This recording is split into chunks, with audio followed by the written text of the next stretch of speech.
로마스로 신앙 세우기 성화 첫 번째 시간입니다. 함께 죽고 함께 살기, 이런 제목입니다.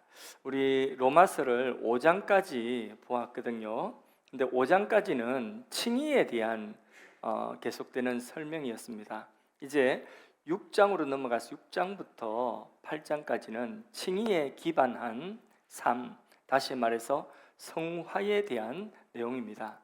자, 오늘부터 성화의 이 아름답고 영광스러운 과정들을 말씀을 통하여서 함께 살펴보도록 하겠습니다. 옛날에 70년대 또 80년대 초반까지만 해도 복음하면 예수천당 불신지옥이었거든요. 근데 잘 생각해 보세요. 예수천당 불신지옥의 강조점은 무엇이 있느냐 하면 바로 성화겠습니까? 칭의겠습니까? 칭의죠. 예수 믿고 천당 간다는 거예요. 그게 이제 칭의거든요. 하나님 앞에 설 수 있는 의. 그래서 그 당시까지만 해도 성화의 삶이 굉장히 약했습니다. 예수 믿고 천당 간다는 그 소망이 큰 힘이 되었는데, 그런데 예수 믿는 사람들의 삶이 다 따라주지 못하여서 많은 사람들이, 세상 사람들이 그게 하나하나 쌓이다 보니까 교회를 불신하는 그런 지경에 이르게 되었습니다. 복음이 이 칭의까지라고만 한다고 한다면, 예수 믿고 천당 가는 그것이 복음의 끝이라고 한다면, 우리가 남은 생애를 거룩하게 살 이유가 별로 없습니다. 왜? 천국 가는데 뭐. 우리의 모든 죄, 과거, 현재, 미래의 죄까지도 다 용서받았다고 하니까 죄 안 짓고 살아갈 그런 어떤 이게 필요가, 애쓸 필요가 없는 것입니다. 안 그래도 천국 가는데. 그래서 성화가 약하였던 것이 한국 교회의 역사가 전명하고 있는 그런 일들입니다. 그러나 칭의 받은 자는 새로운 생명으로 반드시 살아가야 됩니다. 그것을 성화라고 하는 것이죠. 그러면 새로운 생명으로 살아가는 것은 뭘까? 첫 번째로 죄에 대하여 죽은 자로 살아가는 삶입니다.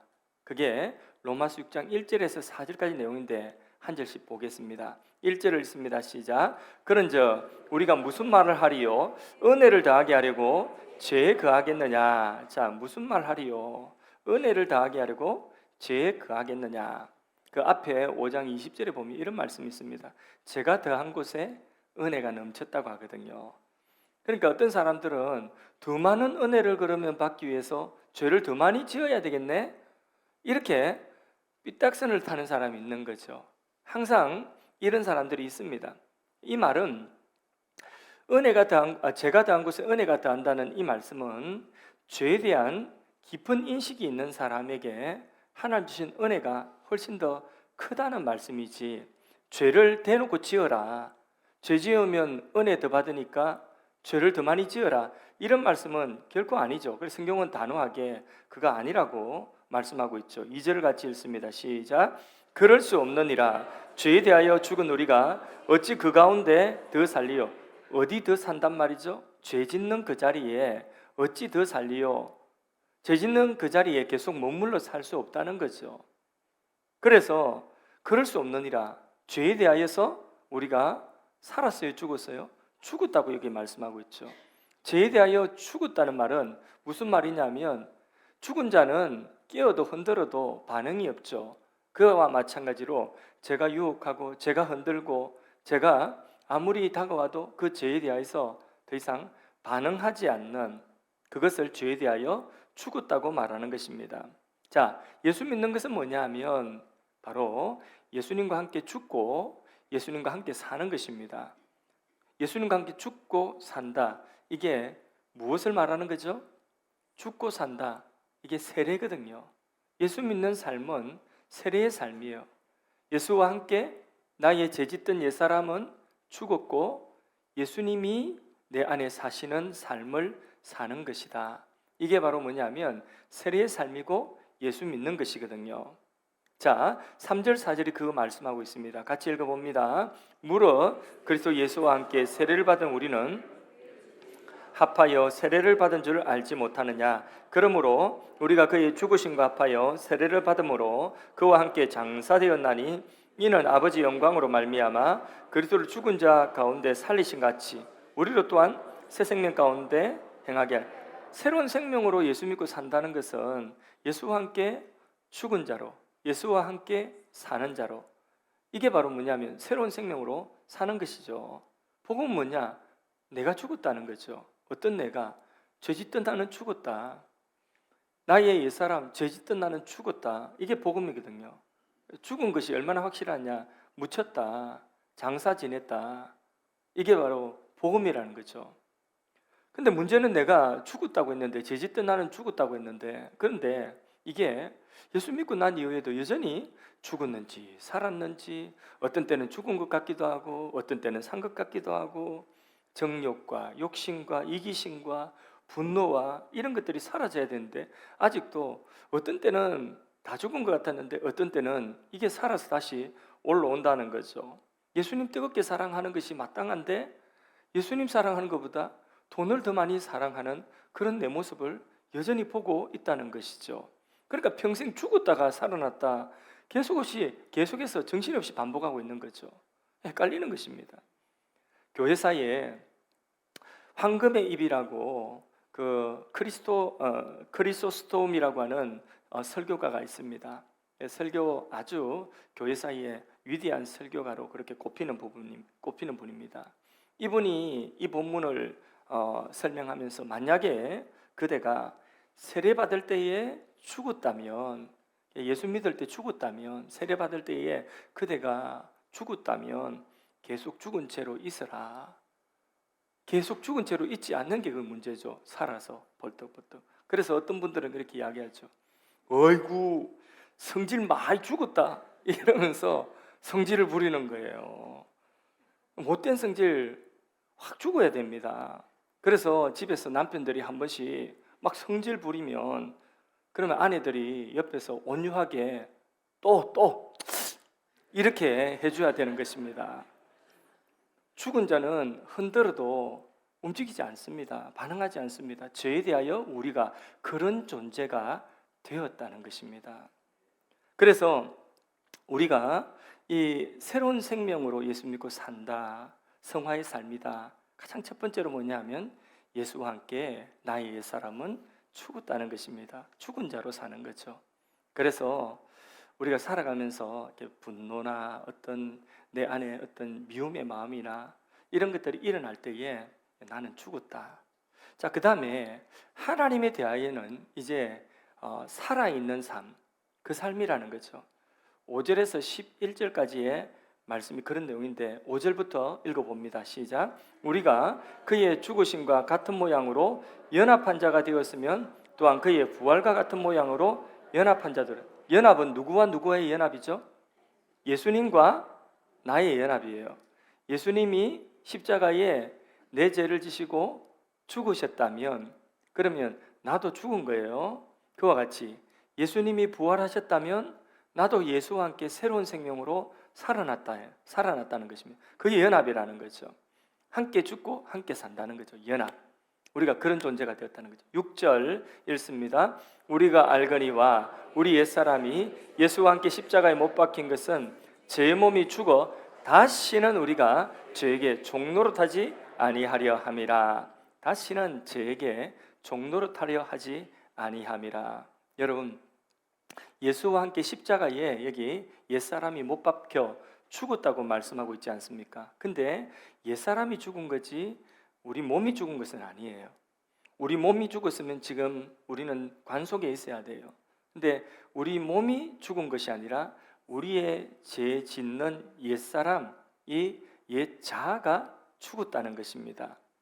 우리 몸은 여전히 살아있기 때문에 이 몸이 살아있는 동안에는 우리 안에 이 몸이 가지고 있던 그 죄성이 여전히 우리 안에서 활동을 하고 있다는 것을 알아야 됩니다. 그래서 계속 혈기가 올라오는 거고 계속 욕심이 생기는 거고 이기심이 생기는 거고 계속해서 음란하고 계속해서 미움이 우리 속에 일어나는 것이거든요. 마치 화산 폭발했던 화산이 덮여 있다 할지라도 그 화산 땅속 깊은 곳에 마그마, 이 용암이 그 속에서 뿌글뿌글 하고 있는 것처럼 어느 순간 그게 풍 하고 터지면 그게 언제든지 분출될 수 있는 것이 우리 죄의 욕망이라고 하는 것이죠.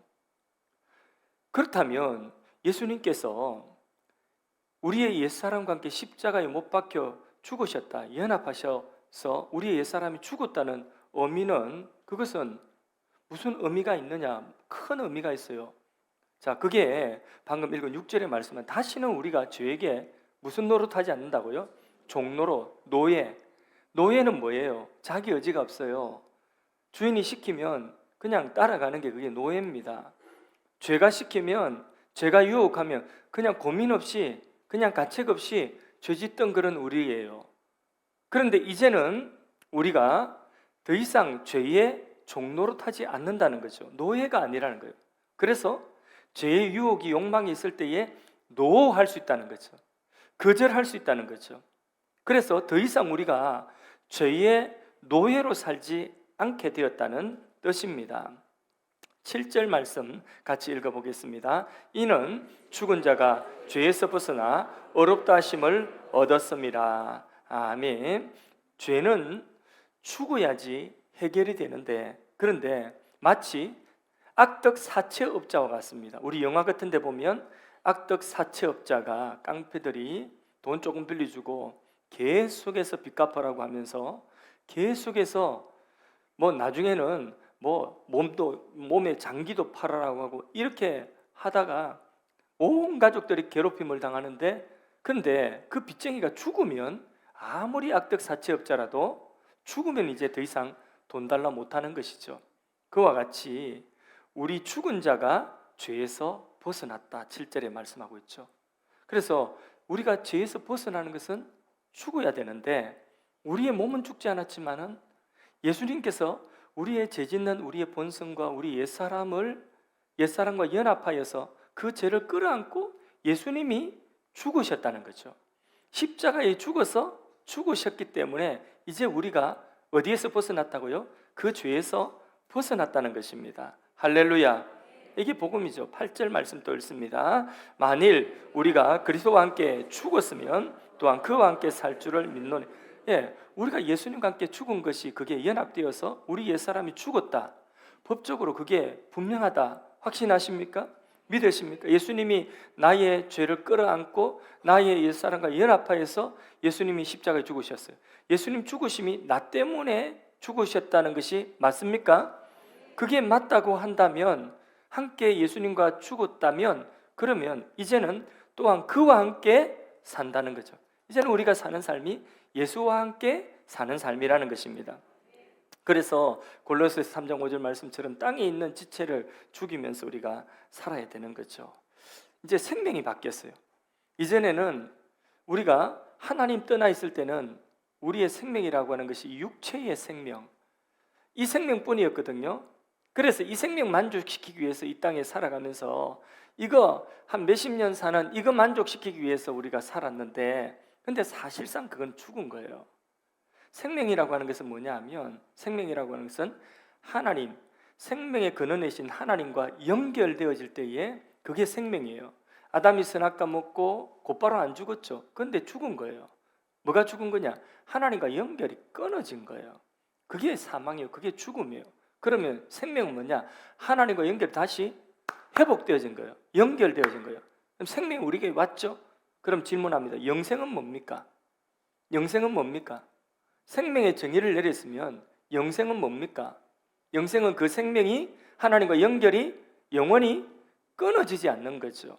내가 실수해도, 내가 좀 부족해도, 하나님의 뜻에 못 미쳐도, 하나님이 나 못마땅하게 생각하시는 그런 일을 내가 설령한다 할지라도 하나님과 연결된 이 생명이 끊어지지 않는다는 거죠.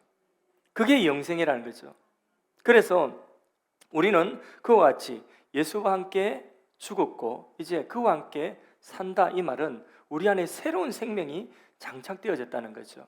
영원히 하나님과 연결이 끊어지지 않을 영원한 생명이 우리에게 왔다는 거죠. 말하자면 한 100m 뛰면 심장이 벌렁벌렁 거려가지고 심장 터질 것 같은 그런 병든 심장이 아니라 아무리 뛰어도 조금 잠깐 쉬면 회복되어지는 그런 새로운 심장으로 심장을 바꿨다는 거죠. 교체됐다는 거예요. 생명이 바뀌었다는 거죠. 차로 말하면 옛날 구닥다리 털털털털 하는 엔진이 아니라 아주 새로운 엔진으로 쌩쌩하는 엔진으로 바뀌었다는 것입니다. 그러니까 이 엔진이 바뀌고 심장이 바뀌고 생명이 바뀌면 살아가는 삶의 라이프 스타일도 바뀌게 되는 거죠. 습관도 바뀌게 되는 거죠. 그래서 옛 습관도 그것은 자꾸 바뀌어서 새로운 습관이 돼야 좋은 습관으로 바뀌어야 되는 거죠. 옛날에 코 빨개가지고 빨간 코로 섬기던 주님, 그 주님을 이제 그만 섬기고 이제는 진짜 주님을 섬기는 것이죠. 그렇게 바뀌는 거예요. 생활이 바뀌는 거죠. 9절도 읽습니다. 시작. 이는 그리스도께서 죽은 자 가운데서 살아나셨음에 다시 죽지 아니하고 사망이 다시 그를 주장하지 못할 줄을 알미로다. 예, 사망이 이제는 다시 그를 주장하지 못한다. 부활은 죽음에 대한 승리 아닙니까? 그죠? 죽음에 대한 승리이기 때문에 사망이 다시 주장하지 못한다. 사망의 통제력이 이제 끝났다는 것입니다. 그렇게 결론을 짓고 있어요.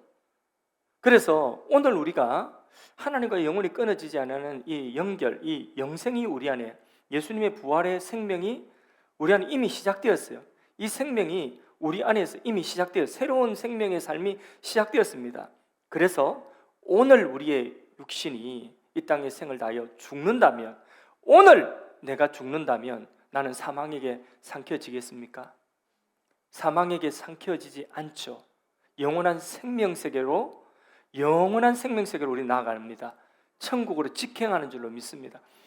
그런데 믿지 않는 사람들, 하나님과 이 생명의 연결이 끊겨진 사람은 죽었어요. 오늘 죽었어요. 그러면 사망에게 삼켜지는 거죠. 그래서 영원한 사망, 존재가 없어지는 게 아니에요. 사람이 죽으면 영혼이라고 하는 이 존재가, 자기 영혼의 존재가 소멸되는 게 아니에요. 영혼 소멸해서 죽으면 끝이지, 거짓말이에요. 성경은 죽으면 끝이 아니라고 해요. 그래서 영혼은 절대 소멸되지 않습니다. 믿지 않는 사람이 하나님과 연결되어진 생명이 없는 채로, 연결이 끊겨진 채로 죽었다. 그럼 영원히 하나님에게 버림받는 거예요. 영원한 사망으로 떨어지는 거죠. 그걸 지옥이라 표현한대요. 그 고통이 얼마나 큰지 성경에는 그 고통을 말씀하시기를 불과 같다, 유황불에 타는 것 같다. 그래 지옥을 그렇게 표현하고 있죠. 그것은 정말 어떤 불인 줄은 모르겠지만 불도 이 세상에 있는 이런 가스불 이런 게 아니라, 불도 이 성경이 말씀하고 있는 이 불도 무엇이냐면 이 3차원의 이런 물질 세계가 아니기 때문에 하나님의 영혼 세계는 이 사후와 그리고 내세는, 그것은 영혼 세계는 이런 차원의 것이 아니에요. 불이라고 하는 것도 우리가 이해하기 쉽도록 하나님께서 불을 이야기했지, 그것의 본질은 뭐냐면 고통이에요. 고통이에요. 영원히 하나님에게서 단절되어져서 물 한 방울의 은혜가 없는 그 고통, 그게 사망이거든요. 그 사망의 고통이 영원히 지속되어지는데 존재가 소멸하지 않는다는 거죠. 이 얼마나 고통스러운 일입니까? 이 얼마나 불쌍한 일입니까? 그러니까 믿지 않는 사람은 죽으면 사망에게 삼켜지는데, 예수의 부활의 생명이 우리 안에 시작되어서 그 영원한 생명이 이미 우리 안에 장착되어진 우리는 오늘 죽어도 죽음에 삼켜지지 않고 그 죽음을 뚫고 영원한 생명 세계로 천국으로 나아가는 줄로 믿습니다. 그래서 우리의 믿음이 이게 얼마나 소중한지 모르는 것입니다. 할렐루야. 그래서요, 우리는 오늘 죽는다 할지라도 사망의 통제력은 이제 끝났다. 그것을 9절이 말씀하고 있는 것이고, 10절도 읽어봅니다. 시작. 그가 죽으심은 죄에 대하여 단번에 죽으심이요 그가 살아계심은 하나님께 대하여 예수님이 2번, 3번 십자가에 못 박힐 필요가 없다는 거죠. 예수님이 한번 죽으심으로 단번에 그리스도의 사역에 최종 그리고 완전, 그것을 강조하는 표현이 단번에 그가 죽으심이요, 그런 표현이죠. 자, 11절도 읽습니다. 이와 같이 너희도 너희 자신을 죄에 대하여는 죽은 자요 그리스도 예수 안에서 하나님께 대하여는 살아있는 자로 여길지어다. 아멘. 여기 이제 우리가 이와 같이 죄에 대하여 예수님 죽으심이 그게 분명하다면, 그러면 그 효력이 영원하고 단번에 그런 영원한 효력이 있다면, 그러면 우리도 이미 죄에 대하여는 예수와 함께 죽었다고 그렇게 여겨라는 거죠. 그리고 하나님에 대하여서는 살아있는 자로 여겨라는 것이죠. 여긴다는 이 단어는 원래 헬라어의 뜻은 무엇이냐면 간주하다. 여긴다는 것은 간주하다, 그리고 그렇게 선언하다, 선포하다, 그런 뜻입니다. 그래서 죽은 자로, 죄에 대하여 죽은 자로 여기라는 것은 죄의 욕망이 내게 일어날 때에 죄 짓는 나는, 죄에 반응하는 나는 죽었다고 선언하는 것이죠. 선포하라는 거예요. 나는 죽었다, 죄야, 나는 이제 죽었다 하고 그렇게 선포하라고 하는 것입니다. 자, 이렇게 칭의에 기반한 새 생명의 삶, 성화의 삶은 한마디로 죄에 대하여 죽고, 그리고 하나님에 대하여 새롭게 사는 삶, 이것이 바로 무엇이냐? 성화의 삶이다, 이렇게 말씀을 할 수가 있는 것이죠. 그 다음에 큰 두 번째로 칭의를 받은 자는 이제 죄가 지배하는 몸이 아니라 좀 더 적극적으로 의의 무기로 자신의 지체를 하나님 앞에 내어드려서 하나님이 쓰시는 그 몸이 되도록 자신을 내어드리는, 그것이 뭐냐? 성화라고 하는 것이죠. 칭의에 기반한 삶이라는 것이죠. 자, 12절 같이 13절까지 읽어봅니다. 그러므로 너희는 죄가 너희 몸을 지배하지 못하게 하여 몸의 사욕에 순종하지 말고, 또한 너희 지체를 불의의 무기로 죄에게 내주지 말고, 오직 너희 자신을 죽은 자 가운데서 다시 살아난 자와 같이 하나님께 드리며 너희 지체를 의의 무기로 하나님께 드리라는 것입니다. 이제 우리는 힘써야 돼요. 드리기 위해서, 하나님께 우리를 드리기 위해 힘써야 돼요. 근데 칭의는 내가 힘쓸 것이 있어요, 없어요? 없어요. 칭의 기본구는 이것은 우리가 만들어내는 것이 아니거든요. 우리의 죄를 용서하는 속죄, 하나님 앞에 쓸 수 있는 의, 하나님의 자녀가 되는 권세, 영원한 천국, 그리고 영원한 생명, 이거는 우리가 만들 수 있는 것 하나도 없어요. 우리가 아무리 만들어내는 노력해도 안 돼요. 그게 로마서 5장까지 우리 칭의를 설명하면서 계속 끊임없이 말씀드린 내용입니다. 칭의는 우리가 힘쓸 것 없어요. 예수님이 다 만드셨어요. 그럼 우리가 이제 할 것은 뭐냐? 칭의에 대해서는 그냥 수납, 믿음으로 받아들이면 돼요. 근데 성화는, 칭의에 기반한 성화는 우리가 힘써야 돼요. 이제는 힘써야 돼요. 우리 자신을 적극적으로 죄의 병기로 우리를 사용하지 말고 하나님께 의의 병기가 되도록 우리의 지체를 하나님께 드리기를 힘써라고 하는 것이죠. 우리 육체로 있는 동안 죄에 대한 충동이 계속해서 일어납니다. 그 충동에 우리의 육체를 내어주면 그게 뭐가 되는 거죠? 불의의 병기, 죄의 도구가 되는 거예요. 우리의 입술을 우리가 이게 이런 말 하면 안 되는데 하는데 우리의 입술이, 혀가 그걸 그냥 못 참고 말을 해버리는 거예요. 그러면 이 혀가, 우리의 입이 뭐가 되느냐 하면 불의의 병기가 되는 거죠. 그것 때문에 다른 사람 죽이는 거예요. 그것 때문에 다른 사람 믿음 허물어뜨리는 거예요. 그것 때문에 다른 사람 의심하게 하는 거예요. 시험 들게 하는 것입니다. 그러니까 혀가 불의의 병기가 되어버린 거죠. 그러니까 우리 안에 죄의 충동이 일어날 때 우리의 입, 우리의 눈, 우리의 손과 우리의 발이, 우리의 지체가 그것을 그 죄에 사용되어지도록 내어주지 않도록 하라는 것입니다. 이제는 우리의 지체를 오히려 의의 병기, 하나님이 쓰시는 도구가 되도록 우리의 입을 내어드리고, 하나님 찬송하는 입이 되고, 하나님 증거하는 입이 되고, 믿음을 살리는 입이 되고, 다른 사람 격려하고 다른 사람의 믿음을 이렇게 세울 수 있는 입이 되고, 교회를 위하고 주님을 위하는 입이 되고, 그리고 자녀들을 살리는 입이 되고, 이렇게 우리의 입이, 우리의 눈이, 우리의 손과 발이 다 하나님께 쓰임받는, 하나님 기뻐하시는 뜻대로 도구가 되도록 내어드리라는 거예요. 그것을 적극적으로 우리 몸이 쓰임받도록 하라는 것입니다. 몸 너무 아끼지 마세요. 너무 그렇게 몸 아끼지 마세요. 몸살이고 막 그러지 마세요. 몸을 좀 내어드리세요. 하나님이 쓰실 수 있도록 몸 내어드리세요. 조금만 아프면 그러면 뭐 막 이렇게 하시고 그러지 마시고, 웬만하면 하나님 앞에 우리의 이 몸도 젊음도 항상 있는 것 아니거든요. 우리가 설 수 있는 우리 몸에 한계가 있지 않습니까? 연세 드신 분들은 다 그거 알지 않습니까? 이 몸에 한계가 있다. 그렇기 때문에 우리가 움직일 수 있을 때에 하나님 쓰실 수 있는 의의 병기로 우리 자신을 자꾸 드릴 수 있는 기회가 되면 자꾸 드릴 수 있기를 바랍니다. 그래서 내 힘으로 그게 쉽게 잘 안 되면 같이 해요, 같이. 그래서 자꾸 모이기를 힘쓰세요. 자꾸 교회 오십시오. 믿음의 사람들과 자꾸 만나십시오. 하나님 앞에 자신을 드리는 사람들과 자꾸 만나서 자기도 자신을 자꾸 드리도록 하십시오.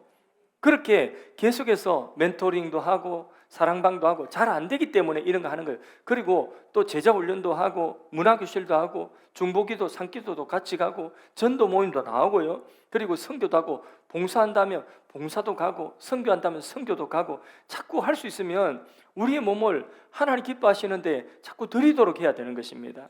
아끼면 뭐 된다고요? 아이고 참네. 아끼면 뭐 된다고요? 고상한 척 하지 마시고 아끼면 뭐 된다고요? 그겁니다. 아끼면 그래 되니까 자꾸 아끼다 그러지 말고 자신을 하나님 앞에 드릴 수 있을 때 자꾸 드리십시오. 그래서 옛날에 재짓던 습관이 이제는 하나님께 자신을 드리는 습관으로 바뀌어지고 라이프 스타일이 자꾸 바뀌어져야 되는 거예요. 엔진이 바뀌었는데 나머지 지원하는 것, 서버하는 것들이 다 바뀌어져야 될 것 아니겠습니까? 생명이 바뀌었는데 생명보다 더 소중한 것이 있습니까? 생명이 바뀌었는데 그러면 이 생명이 영원한 생명인데 그럼 영원히 가치 있는 일들에 우리의 삶의 라이프 스타일을 자꾸 거기에 바꾸고 교체하고 자꾸 대체해야 될 것 아니겠습니까? 그래서 우리가 하나님 앞에 우리 자신을 드릴 수 있도록 어떤 분은 새벽 기도를 나오는데 젊은 분들이 새벽 기도를 나옵니다. 젊은 분들이 새벽 기도 나오는데 아침에 새벽 기도하고 출근하고 얼마나 힘들겠습니까? 근데 아이고 며칠이나 할까? 참 나왔을 때는 반가운데 그런데 아이고 며칠이나 할까? 이런데 계속해서 빠지지 않고 새벽 기도를 계속 하는 거예요. 그래서 그게 삶의 습관, 라이프 스타일이 된 거죠. 안 힘드냐? 이렇게 물어봤습니다. 힘들지 않으세요? 하니까 일찍 안 자면 안 돼요. 그래서 9시 되면 잔다 하더라고요. 얼마 전에 청년부에서 설교를 했는데 기도의 확신에 대한 설교를 했습니다. 그 설교를 듣고 월요일 날 청년 몇 사람이 새벽 기도를 나왔더라고요. 그렇게 새벽 기도를 계속해서 나와요. 얼마나 귀한 일입니까? 우리가 생명이 바뀌어졌으면 우리의 삶의 라이프 스타일이 이제는 바뀌어져야 되는. 그래서 적극적으로 하나님 앞에 쓰임받을 수 있는 의의 도구가 될 수 있도록 나의 입, 나의 모든 것들을 드릴 수가 있어야 되는 것입니다. 그래서 아끼면 그것 된다고 하고 쓰임받으면 영원하다고 하고 우리가 매 순간 이런 다짐을 할 수 있기를 바랍니다. 14절 마지막 읽고 정리하겠습니다. 읽습니다. 죄가 너희를 주장하지 못하게 하리. 이는 너희가 법 아래 있지 아니하고 은혜 아래 있음이라. 아멘. 자, 너희가 이제는 다시는 법 아래 있지 않다. 제가 너희를 주장할 수 없다. 계속 말씀하고 있는 거죠. 법 아래 있지 않다. 대신 어디 있다고요? 은혜 아래 있다. 이 법은 뭘 이야기하는 거죠? 율법.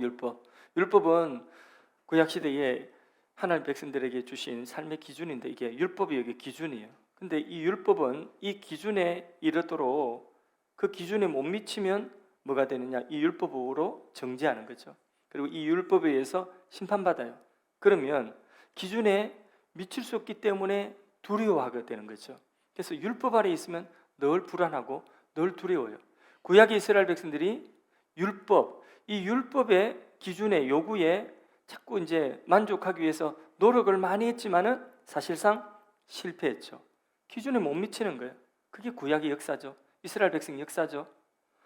그 율법 아래 있었는데 이제는 그 율법 아래 있지 않고 어디 있다고요? 은혜 있다. 그럼 그 은혜는 뭡니까? 우리가 은혜 아래 있다는 은혜는 뭡니까?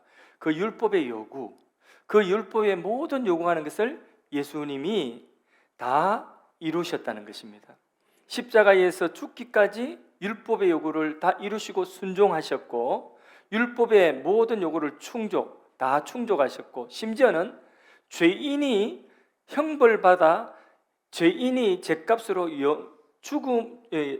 형벌받아야 되는 죄의 값은 사망이라고 하는 이 율법의 요구까지도 형벌의 요구까지도 예수님이 십자가에서 다 만족시키셨어요. 그러니까 순종도 만족, 형벌도 만족. 그러니까 모든 것을 예수님이 십자가에서 죽으시고 만족시켰는데 그게 누구의 것입니까? 그게 누구의 것입니까? 나와 예수님이 연합되어졌다 했죠. 연합된 우리의 것이라는 거죠. 그게 은혜라는 거예요. 그 은혜 아래 있다. 그러면 우리는 더 이상 율법 아래 있지 않다는 거죠. 율법에 우리가 못 미쳐도, 조금 못 미쳐도 괜찮아요. 그게 은혜예요.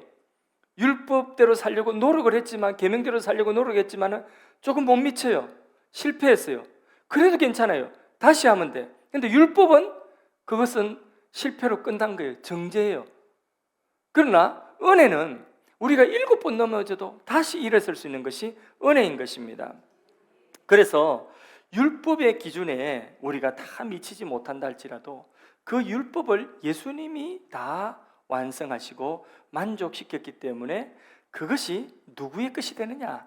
그 의가 우리의 것이 된다. 그 율법에 만족된 예수님의 그 만족이 그게 누구 것 되느냐? 우리 것 된다는 거예요. 그게 은혜라는 것입니다.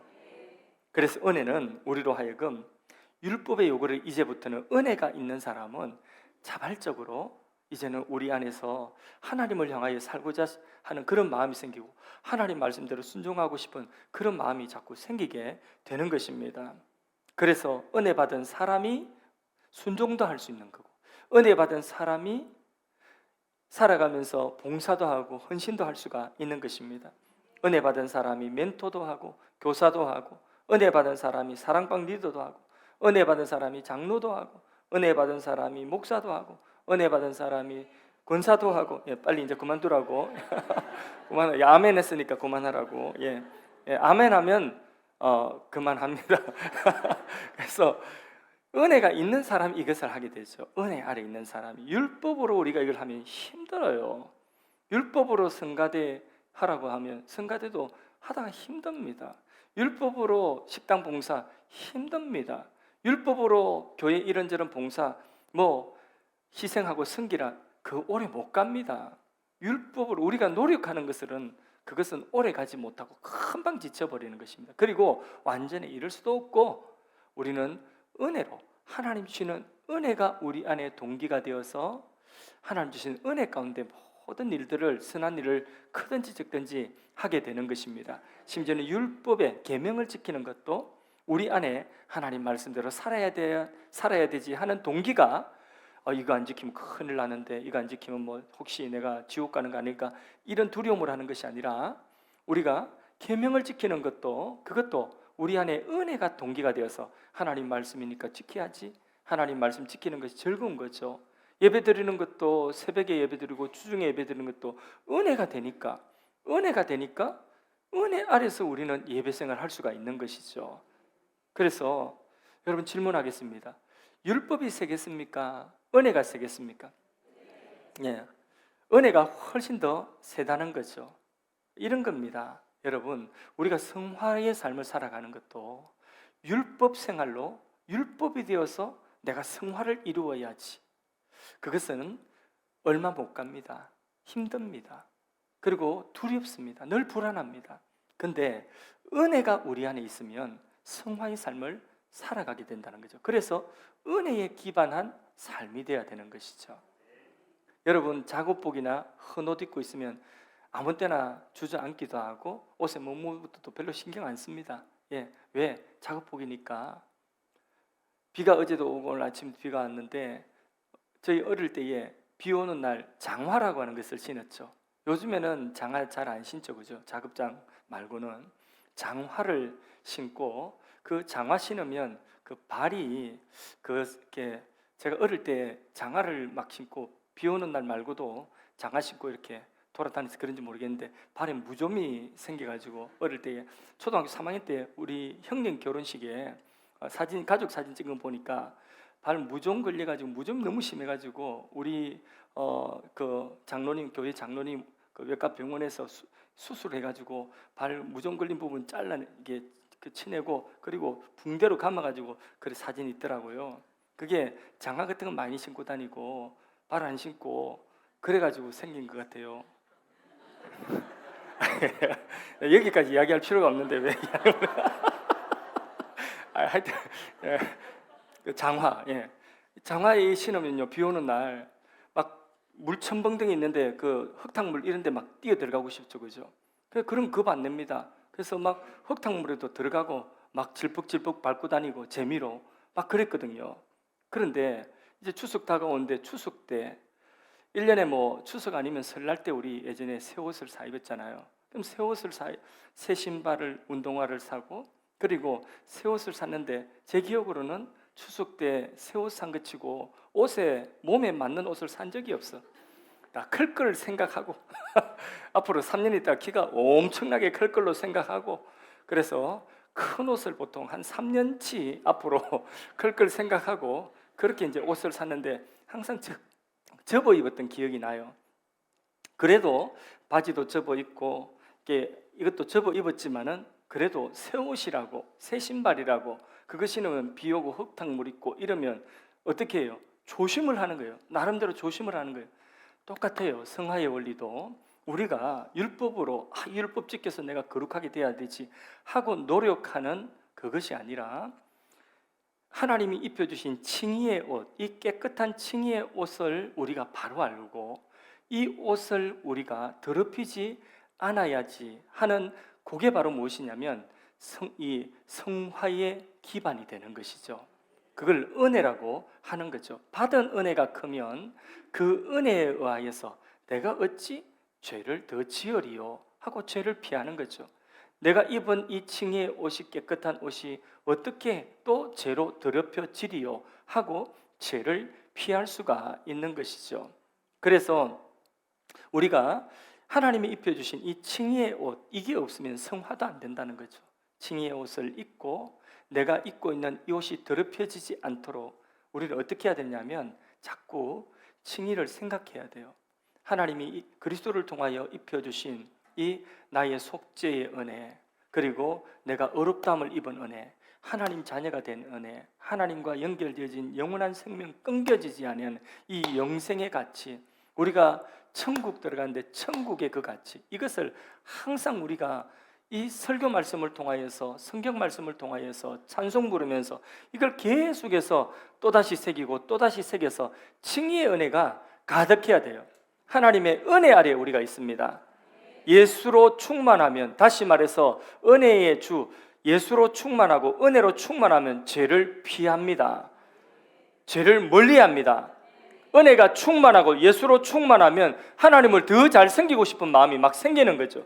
은혜 받으면 더 하고 싶고 은혜 받으면 더 예배 드리고 싶고 은혜 받으면 예배자리 찾아오고 그러지 않습니까? 근데 억지로 네 새벽기도 나오라고 하면 새벽기도 일주일만 나오라고 하면 그러면 교회도 다니기 싫은 마음이 생길 겁니다. 그러나 은혜가 있으면 새벽기도의 은혜를 맛보면 그러면 새벽기도 하는 것입니다. 누가 뭐래도 새벽에 나오는 것입니다. 왜? 그 시간이 은혜가 되기 때문에 밤기도 시간, 금요기도의 시간에도 누가 뭐래도 은혜가 있으면 그 시간 나오는 것입니다.